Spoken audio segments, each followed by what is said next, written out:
अशी आहे की मधली सुट्टी बहुतेक झालेली असावी. झाली की नाही झाली? कारण गुरुजी म्हटल्यानंतर शाळा आठवते आणि शाळा आठवल्यानंतर मधली सुट्टी असलीच पाहिजे. सगळेजण आपण त्या वयातनं मोठे झालेलो आहोत. पण पुढे मगाची निवेदन करणार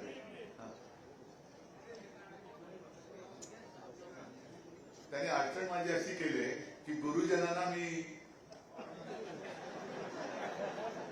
धडा नाही शिकवणार, मार्गदर्शन करणार. आता गुरुजनांना काय मार्गदर्शन करायचं? गुरुजनांनीच आम्हाला घडवत इथपर्यंत आणले.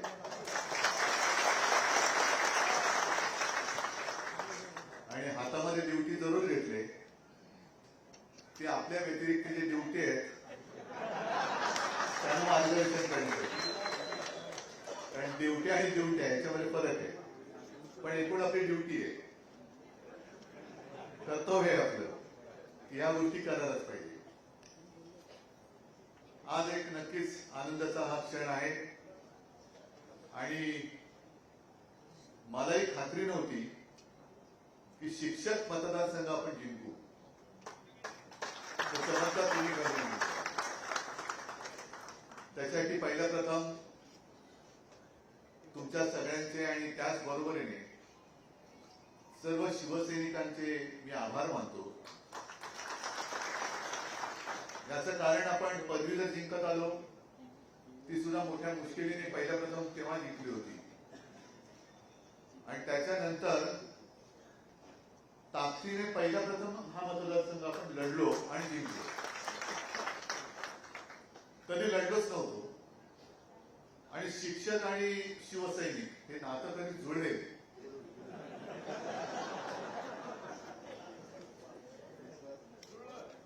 आता ते जुळलं. पण एक सांगतो, सैनिक म्हटल्यानंतर कधी बेशिस्त नसतो. सैनिक म्हणजे सैनिक, उत्साह, जोश आहे, आत्मविश्वास आहे, ताकद आहे. आणि शिक्षक म्हणजे थोडं नाही म्हटलं तरी एक चौकटबद्ध जीवन असतं. या सर्व एकूण वाटचालीकडे बघताना नेमकं आपण कोणत्या दिशेने जात आहोत. मला अभ्यंकर सर तुम्ही आपण बोलत असताना ते जे गाणं आहे ना, आमदार झाल्यासारखं वाटतंय, तसं मला वाटतं मी मुख्यमंत्रीच झालोय. कारण तुम्ही सगळ्या तुमच्या व्यथा मागण्या म्हणजे आपण उत्तर पत्रिकेला पुरवण्या असतात, अर्थसंकल्पात पुरवण्या मागण्या असतात मागणीला, तसं तुमच्या पण पुरवण्या आहेत. पण हे एवढी वर्ष होऊन सुद्धा असं काही नाही की पहिल्या प्रथमच आपण जर या मतदारसंघ जिंकलो तरी यापूर्वी या मतदारसंघाला आमदार नव्हता असं नाही, होतेच. मला अगदी आठवत आहे सुरुवातीच्या काळी आमच्याच शाळेतल्या बालमोल विद्या मंदिरच्या रायकरबाई होत्या. त्याच्यानंतर मग सगळे इतर तुम्हाला माहिती आहे. सत्ता येते सत्ता जाते, पण निदान सत्तेमध्ये असलेले सगळेच जर का शिक्षकांचे ऋण मानायला लागले, लक्षात ठेवायला लागले, तरी मला नाही वाटत शिक्षकांना काही मागणीची वेळ. कारण नाही म्हटलं तरी शेवटी ज्ञान आणि संस्कार काय फक्त आई वडील करतात अशातला भाग नाही. कारण आता बराचसा काळ हा पाल्याचा हा शाळेमध्ये जातो. महत्वाचा जो भाग आहे मुलं घडवण्याचा, देश घडवण्याचा, पिढी घडवण्याचा, हा सगळा बहुतांशी तुमच्याकडे येतो. आणि तुम्ही केवळ गुरु शिक्षक असे नाही, तर तुम्ही संस्कार दूत आहात, संस्कार करणारे दूत आहात. आणि मला आठवत आहे मी आता येताना विनायक राऊतना सांगत होतो की पिढ्या पुढे जात आहेत. आता सुद्धा तुम्ही जी खंत व्यक्त केली की मराठी शाळा बंद पडतायत, हे दुर्दैव. पण शिवसेना प्रमुख म्हणा किंवा माझे आजोबा ज्यांचा उल्लेख आपण केला, प्रबोधनकार, या दोघांनाही 7वी मध्ये शाळा सोडावी लागली होती कारण फी भरायला पैसे नव्हते. आणि शिवसेना प्रमुख काय, माझे आजोबा काय, शाळेचं शिक्षण पूर्ण करू शकले नाही म्हणून कुठे अडले नाही. ते ते त्यांच्या जोरावर एक हरहुन्नरी असते. माझ्या आजोबांचा व्यासंग तुम्हाला काही जणांना कल्पना असेल. शिवसेना प्रमुख तर काय वेगळे सांगण्याची गरजच नाही. म्हणजे शाळेपासून त्यांना कुठे अडचण आली अशातला भाग नाही, म्हणून शाळेत कोणी जाऊ नका असं माझं म्हणणं नाहीये. पण आजोबा जे मला सांगायची आठवण आम्हाला, कारण की त्यांनी त्यांच्या जीवनगाथेत लिहिलं सुद्धा असेल की एकदा त्यांच्या शिक्षकांनी त्यांच्या आईला बोलवलं आणि सांगितलं की मुलगा जरा गणितामध्ये कच्चा आहे, जरा घरी तयारी करून घ्यावी लागेल. आणि मी का पूर्ण माझ्या घराण्याचा इतिहास नाही सांगत. आजोबांची आई, आजोबा कसे होते काही जणांना माहिती आहे, माझे वडील तर माहिती आहेत, मी पुन्हा सांगण्याची गरज नाही. आणि आजोबांची आई सुद्धा ही तशीच होती. तिने ताण तर त्या मास्तराला सांगितलं, अरे मास्तरा, आम्ही शाळेत धोंडा पाठवत असतो, त्याला शेंदूर फासायचं काम तू करायचं असतं. जर तेही काम आम्ही करायला लागलं तर तुझी गरज काय. हे याचा अर्थ असा की शाळेमध्ये जी काही मुलं येतात त्यांना घडवण्याचं काम, बिघडवण्याचं काम आम्ही करतो. असं मी नाही म्हणत, काही राजकारणी करत असेल, पण घडवण्याचं काम हे तुम्ही करायचं असतं. त्या वयामध्ये त्याला एक जो काय आकार उकार द्यायचा, हा जर का त्याच्यावरती नीट पैलू पाडले गेले नाही तर मग काय देशात अंदाधुंद द्यायची आता चालली तशी. अंदाधुंद करायला वेळ नाही लागत, पण शिस्तीमध्ये एक एक पाऊल पुढे टाकायचं. आता शिक्षण क्रमामध्ये आमूलाग्र बदल केला पाहिजे. म्हणजे नेमकं काय केलं पाहिजे, कसं शिकवलं पाहिजे. आता ते शिकवण्यासाठी पहिला तो अभ्यासक्रम ठरवणारा तज्ञ आपल्यामध्ये पाहिजे ना. आणि तो ठरल्यानंतर त्या शिकवणारी माणसं तशी तज्ञ आपल्याला हवीत की नको. पण शिकवणारा माणूस जर का तांदूळ निवडत असेल, निवडणुकीच्या ड्युटीवर तुम्ही लावत असाल, आणखीन काहीतरी करत असेल, आणि फावल्या वेळेमध्ये जर का शिक्षक म्हणून जात असेल, तो काय डोंबल्याचा अभ्यासक्रम बदला नाही तर काही बदला. जोपर्यंत तुम्ही शिक्षकांबरोबरची तुमची वागणूक बदलत नाही तोपर्यंत मला काय बोलतो. शिक्षक म्हणजे काय कंत्राटी कामगार नाहीये. ज्या पद्धतीने आता तुम्ही चालले ना, मला तर धक्का बसला की शिक्षण क्षेत्रामध्ये सुद्धा शिक्षक ह्या कंत्राटी पद्धतीने नेमला जातो. कोण हे कंत्राटदार आणि कोणी कोणाला कंत्राट द्यायचं.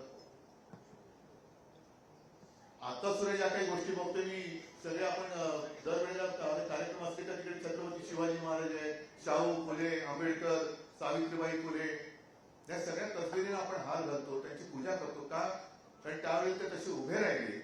संपूर्ण समाज एका अंधारामध्ये असताना जर ही महापुरुषी झाली नसती, आपण आज जे काय आहोत ते झालोच नसतो. मग असं म्हणायचं का की महापुरुष गेले कुठे, महापुरुषांचं युग संपलं की काय? आज आपल्यामध्ये तसं कोणी दिसत नाही. म्हणजे पु ल देशपांडेंच्या भाषेत बोलायचं तर धरावे असे पाय आणि हार घालावे असे गळेच दिसत नाही. धरावे असे गळे खूप दिसतात, पण ते धरता येत नाही. ही पंचायत आहे. अशी माणसंच नाहीये. आणि मग आपण असं एक पद्धत आहे, कोणीतरी म्हटलं तर कोणीतरी असतंच की ज्या वेळेला ठेंगू माणसांच्या, ठेंगू म्हणजे बौद्धिक दृष्टीने म्हणतोय, शारीरिक नाही, ठेंगू माणसांच्या लांब सावल्या पडायला लागतात तेव्हा समजावं सूर्यास्त जवळ आलेला आहे. आज आपला देश सूर्यास्ताच्या दिशेने चालले की काय अशी भीती वाटायला लागली. कारण कोणता नेमका धर्म आपल्याला अपेक्षित आहे, कोणता देश आपल्याला अपेक्षित आहे, कोणती संस्कृती आपल्याला अपेक्षित आहे, काय कोणाचं काही कशाला पत्ता नाही. एका बाजूला तिकडे कुंभ चाललेला आहे, अनेक जण म्हणजे लाखो करोडच्या लोक संख्येने जात आहेत कुंभामध्ये डुबकी मारून येतात. ठीक आहे, मी परवाही म्हणतो, मी प्रत्येकाच्या भावना जपणं, त्याला कुठे धक्का मारायचा नाही, अजिबात नाही. ज्याला वाटतं तिकडे जाऊन पवित्र व्हायचं जरूर व्हा. आमच्या पंतप्रधानांनी सुद्धा डुबकी मारली. पण एका बाजूला डुबकी मारल्यानंतर मला आज गणपती मंडळाच्या अध्यक्षांचं एक पत्र आलेलं आहे की एका बाजूला हा सगळा पवित्र सोहळा सुरू आहे, पण आता मागे गणेशोत्सव. आदल्या दिवशी नोटीस दिली गणपती मंडळांना की ज्यांनी पीओपीच्या मूर्त्या बनवल्या त्यांचं विसर्जन करायचं नाही. अरे पंतप्रधान डुबकी मारतात आणि गणपतीचं विसर्जन. हा काय प्रकार आहे? कोणताही हिंदुत्व आहे? मी समजू शकतो की प्लॅस्टर ऑफ पॅरिसच्या मूर्तीने जर प्रदूषण होत असेल तर शाडूच्या मूर्ती बनवा, ठीक आहे ना, बनवतो. पण शाडूची माती देणार कोण? पर्याय कोण देणार त्याला? अचानक मूर्ती बनवून तयार झाली, आरती, पहिली आरती, त्याचं आगमन होतंय आणि आदल्या संध्याकाळी जर का तुम्ही गणेशोत्सव मंडळाला नोटिसा देणार असाल तर मग नेमकं तुमचं हिंदुत्व तरी काय आहे? तलावात विसर्जन करायला बंदी, काही ठिकाणी तर विसर्जित केलेल्या मूर्त्या बाहेर काढल्या. इकडे तर 2 माझे विभाग प्रमुख बसलेत. विनंती, तुम्ही मुंबईभर सगळ्या विभाग प्रमुखांना विचारा की त्यांच्या विभागात कुठे कुठे अशा मूर्त्या या नतरष्ट्र सरकारने आणि पालिकेने या विसर्जनाशिवाय आढळून ठेवलेल्या. मग बघू पुढे काय करायचं, बघूया पुढे काय करायचं. कारण बोलायला खूप असतं, म्हणजे फार मोठी मोठी प्रवचन द्यायला हे खूप चांगलं असतं. प्रवचन द्यायला जातंय काय, पण प्रत्यक्ष तू तसा वागतोस का? म्हणून आपल्यामध्ये जी एक म्हण आहे ना, बोले तैसा चाले त्याची वंदावी पावले. पण अनेक जण नुसतंच बोलतात आणि प्रत्यक्षात करतात विचित्र. आणि म्हणून रामकृष्ण परमहंसांना एका साधकाने विचारलं होतं की का हो गुरुजी, की काही लोक खूप छान बोलतात, खूप उंचीवरती नेतात आणि वागतात भलतच, असं कसं काय? मग त्यांनी त्यांना सांगितलं की बघ, लक्षात घे की निरभ्र आकाश असतं ना, त्या निरभ्र आकाशामध्ये खाली किंवा गिधाड खूप उंच उडतात, म्हणजे फार मोठी भरारी घेतात. पण एवढ्या उंचावर गेल्यानंतर सुद्धा त्यांचं लक्ष असतं ते जमिनीवरच्या कुजलेल्या सडक्या मासाकडे. तशी माणसं असतात की फक्त बोलतानाच उंचीवर जातात, प्रत्यक्ष काही करू शकत नाही. आता ते मी कोणालाही उद्देशून बोललेलो नाही. तुमच्यापर्यंत कोण आलं असेल ते तुमचं तुम्हाला माहिती नाही, उगाच कशाला कोणाचं काय बोलायचं. पण ह्या सगळ्या जर त्या गोष्टी बघितल्या, आता दुर्दैव कसं आहे की शाळेमध्ये सुधारणा झाली पाहिजे. मुंबई महापालिकेच्या शाळा आपण सुधारल्या की नाही सुधारल्या, जाऊन बघा तुम्ही. मुलांच्या पाठीवरचं दप्तराचं ओझं कमी करणं हे शिवसेना प्रमुखांचं स्वप्न होतं आणि साधारणतः 2014 साली ते मी केलं, जरूर केलं. पण हे सरकारने स्वीकारायला पाहिजे. पाठीवरती जे काय दप्तराचं ओझं असतं, रोज एवढी पुस्तकं, एवढ्या वह्या. मग मी एक कल्पना अशी केली की आता सगळे जे काही युग चाललंय, AI किंवा डिजिटल, आणखीन काय सगळं मोबाईल मध्ये येत आहे. मग मी संपूर्ण अभ्यासक्रम जो आहे तो डिजिटल करून एका SD कार्डामध्ये दिला आणि तो टाकून त्या मुलांच्या हातात 8वी 9वी आणि 10वीच्या मुलांच्या हातामध्ये तो टॅबच दिला. त्याच्यामध्ये पाठ्यपुस्तकं आली, प्रश्नपत्रिका आल्या, ई लर्निंग कोर्स आला. कारण ई लर्निंग म्हणजे आज आता आपण म्हणतो की बऱ्याच वर्षांनंतर हा जसा कुंभ आलेला आहे 144 वर्षानंतर, तसे सगळे ग्रह एका रांगेमध्ये येतात. त्याच्यानंतर अमुक अमुक ग्रहाला एवढे चंद्र आहेत, अमुक ह्याला शरीराला कसं कळं आहे, हे जर का आपण अॅनिमेशन त्यामध्ये दाखवलं तर मुलांना पटकन समजतं. एखादं जसं आपण, मी अनेकदा बघितलंय परदेशामध्ये सुद्धा, जर कोणाला डॉक्टर व्हायचं असेल तर साधारणतः 8वी 9वी 10वी पासून त्यांना ऑपरेशन थिएटरमध्ये बाजूला उभं करून ऑपरेशन कसं होते काय होते दाखवायला सुरुवात करतात. आता मला कल्पना नाही, पण आपल्याकडे 11वी 12वीच्या विद्यार्थ्यांना पहिल्यांदा बेडकाची तंगडी देत असतात. आणि हा डॉक्टर पुढे किती होणार, तरी सुद्धा चांगले डॉक्टर आपल्याकडे झाले. तर ई लर्निंग हे आपण सुरू केलं. संपूर्ण देशामध्ये आपल्या महापालिकेच्या शाळेमध्ये व्हर्च्युअल सिस्टीमने शिक्षण हे आपण सुरू केलं. कारण जसं मी मुख्यमंत्री असताना काही जण म्हणतात कारण त्यांनी काहीच काम केलं नाही, मी निदान घरी बसून तरी काम केलं. पण हे घरोघरी फिरले आणि काही दिवे लावले देव जाणे. पण जसं त्यावेळेला मी व्हिडिओ कॉन्फरन्सनी संपूर्ण महाराष्ट्राची यंत्रणा, मग अगदी कलेक्टर असतील, पोलीस अधिकारी असतील, डॉक्टर्स असतील, सरपंच असतील, यांच्याशी संवाद साधला. तसं माझ्या महापालिकेच्या शाळेत, मुंबई महापालिकेच्या शाळेत, शाळेतलेच चांगले शिक्षक, कोणत्या विषयाला कोणता शिक्षक चांगला आहे त्यांच्यातच घेतला आणि त्यालाच सांगितलं की स्टुडिओ करून आपण घेतला महापालिकेचा आणि व्हर्च्युअल सिस्टीमनी 10वीचे वर्ग आपण शिकवायला सुरुवात केली. आणि ते नुसतं एकतर्फी नाही, ते शिकवत असताना शाळेनुसार विद्यार्थ्याला प्रश्न पण विचारू शकतात आणि तो शिक्षक त्याच वेळेला त्याला उत्तर पण देऊ शकतो. आणि त्याचा परिणाम असा झाला की काही काही शाळेचा जो रिझल्ट हा अगदी खाली असायचा, तो शिक्षणाच्या दर्जात समानता आल्यामुळे सगळ्या शाळांचा दर्जा हा उंचावला. ते केलं ना आपण. दुर्दैव मी जे म्हटलं की ह्या गोष्टीचं वाटतं की काम करून सुद्धा ज्या वेळेला आता हा जसा निकाल लागला खोटा पराभव आहे, हा निकाल मी निकाल मानायला तयारच नाही विधानसभेचा, अजिबात नाही. अगदी काल परवाकडे अरविंद केजरीवाल हरले, काही जणांना आनंद झाला, काही तर झोपेत न उठले आणि त्यांनी प्रतिक्रिया दिली. म्हणजे काही जण कुंभकर्णासारखे झोपलेले असतात आणि मग काय झाल्यानंतर कुंभकर्ण उठतात आणि प्रतिक्रिया देतात. तसे काही जणांनी उठून प्रतिक्रिया दिल्या. पण अरविंद केजरीवालनी तिथे जे काही शाळांसाठी काम केलेले, विजेसाठी काम केले, पाण्यासाठी काम केले, तसंच शिवसेनेने काय काम केलेलं आहे, मग ते रक्तदानाचं असेल, अँब्युलन्सचं असेल, इतर काही गोष्टी असतील, की लोक मी नाही समजत हे विसरू शकतात. हा गडबड घोटाळा नक्की आहे. आणि मग शेवटी शिक्षकांनी करायचं काय? कारण प्रत्येक शिक्षकाला मतदानाचा अधिकार आहे ना, बरोबर आहे. त्याच्यानंतर निवडणूक यंत्रणेचं काम करायला तुम्हाला आहे, पण निवडणूक प्रचाराचं काम नाही करू शकत. का नाही करू शकत? जर शिक्षक त्याच्या मनानुसार त्याचं मत देऊ शकतो, तर शिक्षक त्याच्या मनानुसार एखाद्या पक्षाचा प्रचार का करू शकत नाही?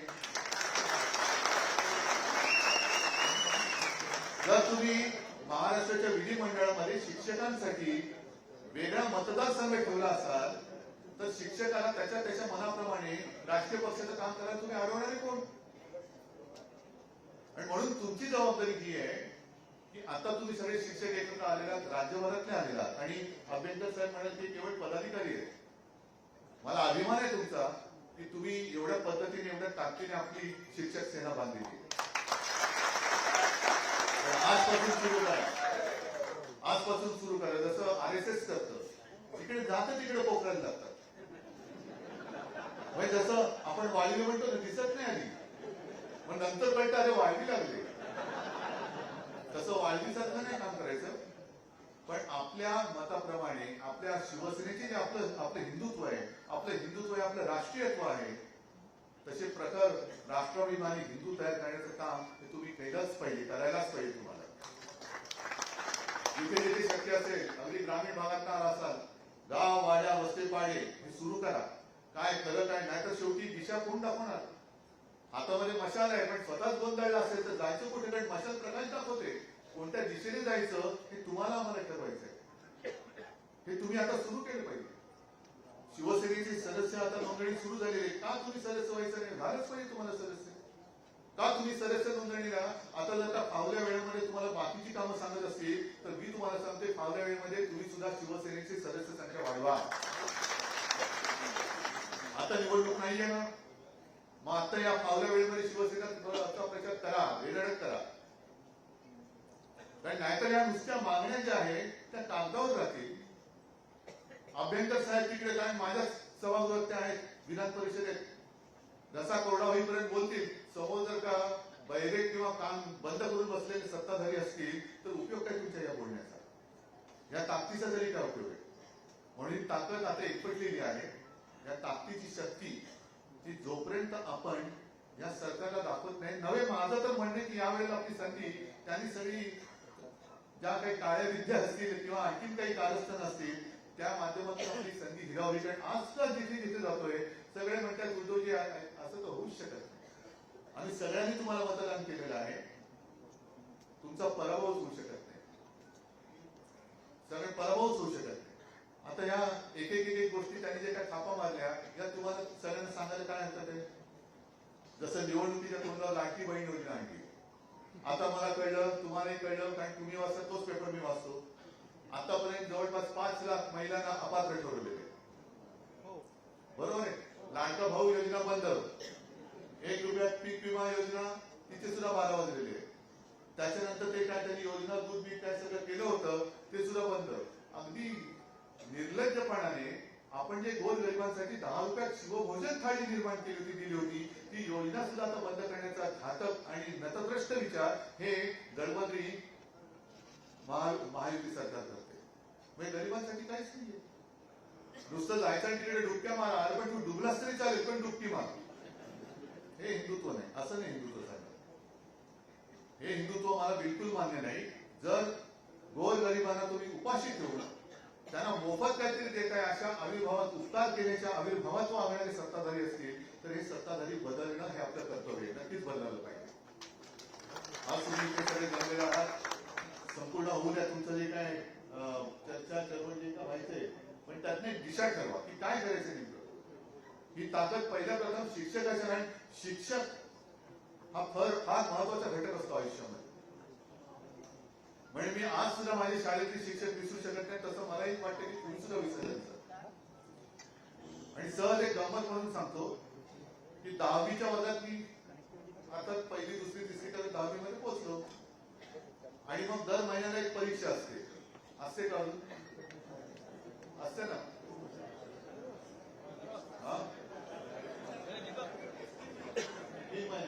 नाही पण वेगळ्या विषयाची. तशी 10वी मध्ये गेल्या आमची पहिली परीक्षा झाली ती गणिताची, आणि 150 मार्काचा पेपर. तो काय बीजगणित, अंजिराव बिंजीराव आपल्या बघितलं तरी घाम फुटतो. आणि ती परीक्षा झाली आणि आमचे मास्तर होते, ते असे पेपरचा गट्टा घेऊन आले, टेबलवर ठेवला आणि विचारले ठाकरे कोण आहे. पहिला प्रश्न.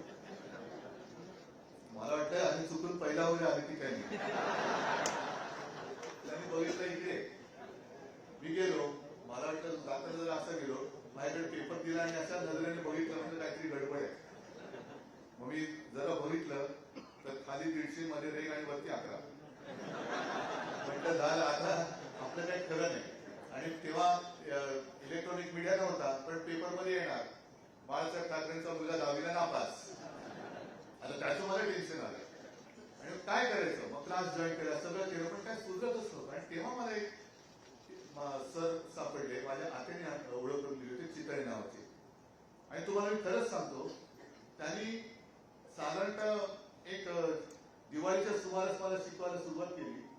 आणि ह्याच्यात अतिशयोक्ती नाहीये, जेव्हा मी अंतिम परीक्षा पास झालो 10वीची, तेव्हा खाली 150 होते, वरती 11 होते, पण त्या 11च्या आधी 1 लागला होता. हे मी कदापि विसरू शकत नाही. एवढं ते असं बोललं गेलेलं की 11चे 111 मार्क हे जर का मला ते चितळे सर सापडले नसते तर माझं होऊ शकले नसते. हे महत्वपूर्ण आहे. आणि जो विषय तुम्ही शिकवता तो विषय आधी तुम्हाला समजून घ्यावा लागतो.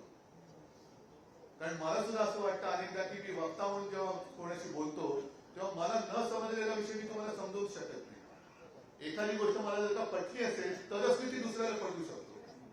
तसाच एखादा विषय त्याची जर का तुम्हाला आवड नसेल किंवा जर का त्याच्यात तुम्हाला गती नसेल तर तुम्ही विद्यार्थ्यांना काय शिकवणार.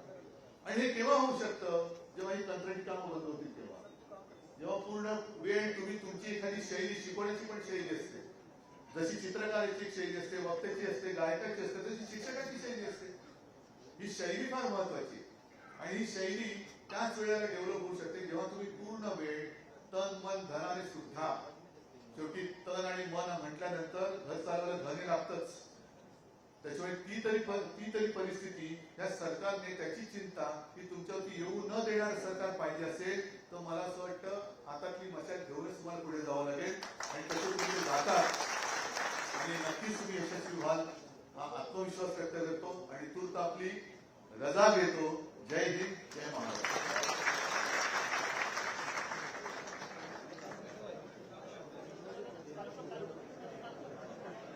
आजच्या कार्यक्रमाचे